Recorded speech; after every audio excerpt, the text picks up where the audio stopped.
where disaster is the talk of your town. I'll be your co-host today. I'm Executive Director for Grace Community Services. Here joining us today will be Erica Lambert. She's from the Help Foundation. The Help Foundation. It's a nonprofit supporting all kinds of areas. And she's going to tell us a little bit about today what their focus is, what they were doing before Hurricane Ike, and what they're going to be doing to help our hurting families after the storm. Welcome, Miss Erica. Well, thank you so much for having me and our organization. We're glad to be here. Thank you. You know, I just first want to say thank you for all the great work that you and your husband do. You and your husband are partners. Absolutely, and I'm excited too. His background is actually professional emergency management, and so I've learned quite a bit along the way. I think joining my background is mostly in communications and PR, but being born and raised in Texas and the organization starting in North Carolina, I think we make a great team and we're able to bring together backgrounds and resources to really offer something great to the community. So. Wow, and Tony, thank you for being in our audience today. Well, Erica, tell me more. Tell me more about the Help Foundation. Well, it's exactly what it says. It's help, and we're faith-based, and we believe and know that God's going to lead us in the right direction to be able to help our community. We definitely believe that our talents are supposed to be used to be able to help others. And so with that said, HELP actually is an acronym, and it stands for healing and engaging and learning and preparedness. We are a disaster management. So we look at different things. We look at preparedness and response, and our greatest thing is just being able to bring people in the community and help them and organizations identify what needs they have and get them in touch with the resources they need to be able to stand alone in disasters and also to reach out to the community as a team. That's awesome. Yeah. Now, what have you been doing on the road to recovery for the Hurricane Ike victims? Well, it's kind of interesting that you said that. Our organization is a little bit different than most nonprofit disaster response programs. We're not social services. What we are is basically an organization that is going to train organizations to be able to help community. So I know that Grace Community Services, which you're heavily leading, is really about collaboration. And that's exactly what we are too. So what we're doing is we're being able to collaborate with social services agencies, but we're going into organizations and we're learning what needs they have. We're assessing them, being able to see what the gaps are. As a matter of fact, after Hurricane Ike, we were able to figure out that there is a gap. There is a gap of a need. What you have are volunteers that aren't really trained and don't know what to do, that are really here. They've decided they're not going to leave, or they have a safe haven and they want to help, but they're not really trained and they don't know who to go to. Absolutely. And that's where we come in. There's actually a term, they're called SUVs, and it's called spontaneous untrained volunteers. It could have a negative connotation to it, but it really doesn't, because we want to reach out to people that want to help and we want that help. But for people like our local government that really need to be able to track the skill sets and be able to identify who those people are that can step in and help, that's what we're doing. We're finding the skill sets, we're putting them in some type of logical organization and helping churches and other organizations know how to use that resource. And, that sounds very interesting. Again, because I know at Grace Community Services, we also train churches to be disaster prepared and ready.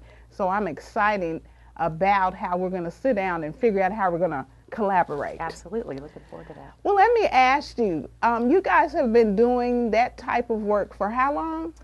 We started in 2001, and it's interesting, if you look at our logo, we actually have a scripture on there, and it talks about there's no greater love than laying down your life for a friend. And sometimes people think, well, that's not quite disaster, but what it was a group of first responders, and Tony Lambert being one of them, back in North Carolina, and they kept looking at the need for organizations to come in, disaster management and help, but they felt that it wasn't accessible to people without money. So that's when the nonprofit idea came together.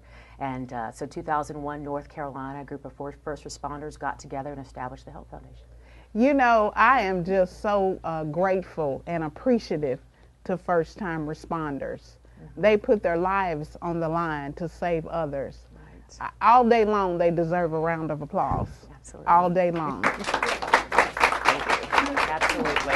Yes, that is awesome, the work that you're doing. So, we first met you, I believe, at the Community Resource Festival. Absolutely. We were really glad to be a part of that. As a matter of fact, your organization was, I met a representative, I believe her name is Jackie, a great person, just really out in the community, and she was at the Houston, I believe it was Get Ready Houston. It was the hurricane workshop that they have annually, and we had a booth there, and we were reaching out to that Houston Metroplex area, and she shared that your organization was also going to have something in Galveston, and it was a resource and information festival. We were so excited to sign up, and it was wonderful. I think one of the interesting things about it is that it really brought people out, and you were able to see that, hear the stories and see that people are still recovering from Ike. I mean, we know behind the scenes what's going on, but it's interesting when people are coming out and you're sharing and you're just still seeing how life is and how things are a little bit slower than they used to be. I know for a fact that a lot of tourists that probably visit Galveston, it's getting back on its feet. It's looking wonderful. And I just, on a personal note, I was just down there this weekend and it looks great.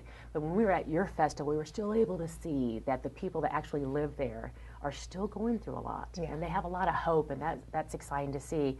I think for us, it was so valuable because, again, we met a lot of groups that we're going to be able to network with and organize for future. And it gets us excited to know that we can use what we have and be able to join with other organizations and just offer more. When we're in an organization like yours and ours, we're about service. And we know that the more we give to others, the more that we're going to be blessed and be able to just help and all of us grow together. So it was an amazing event. Awesome. I'm so glad that you guys were a part of our event.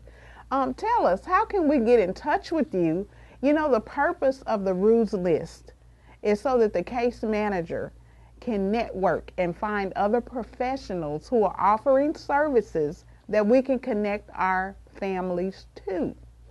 Well, unfortunately, our contracts are getting ready to wind down. So we're trying to link people, agencies, to the resource. And you guys are a great, great resource. How do we find you? How do we get in contact with you? Absolutely. But before I tell you that, I just want to let you know that Ruse List is what a wonderful idea. I think it's just really great. It just shows that your organization is looking just beyond being able to, when resources could potentially end, you're still thinking of the community and putting that list together. And what a wonderful resource. And I can't wait to tell more people about it. And so for us, we also are seeing where everything is going to the internet and social media. So we just want to encourage people to visit our website first, and you can find out everything. And that's easy. It's www.thehelpfoundation.org. That's awesome. I just want to say you're such a delight, and the work you guys do is never ending, and I just appreciate that. You know, let me ask another question about when you spoke about you still saw some of the families that were hurting who came to the Community Resource Festival. How did that make you feel? Because it is easy to drive into town and see a facade and not really know what is going on behind the strip. The strip might look well, but it's not well. I mean, they still have eyesores along the seawall. Working with the families and knowing that people are still needing roofs. Right. Knowing that people are still needing food, absolutely, medication. Mm-hmm. It just puts the case manager at a disadvantage when the program has to stop. And so in order to give us peace, how was that for you? It was an eye-opener, definitely. Our organization is usually supporting disaster management type festivals and conferences and things like that. I thought it was wonderful for us to really get out in the community and see that. What we found is several people that stopped by our booth and realized that we support directly disaster management started just telling us their story. They had one gentleman that came by and he really shared about the fact that he was in some place down on the Strand. He had decided to stay, and it was the worst decision he'd ever made in his life, but he just kind of went through what he was going through, and you could tell, I mean, it was just like reliving it when he told his story. So for us, we just put our listening skills in place, and it just really got us in touch. Part of your festival that was different than some of the festivals or conferences we go to is there was a job aid there, and I mean, there were so many people, so many unemployed people looking just positive with hope walking through there.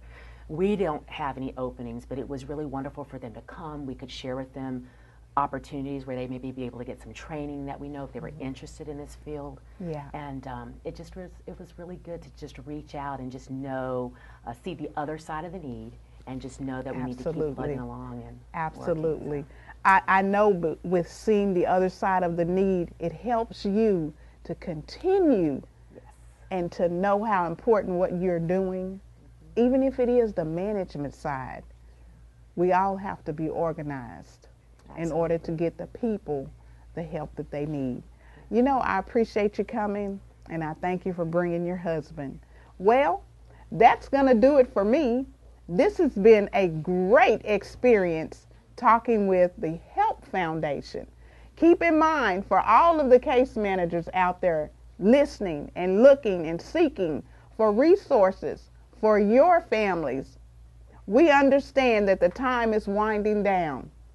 All you need to do is push the hot button.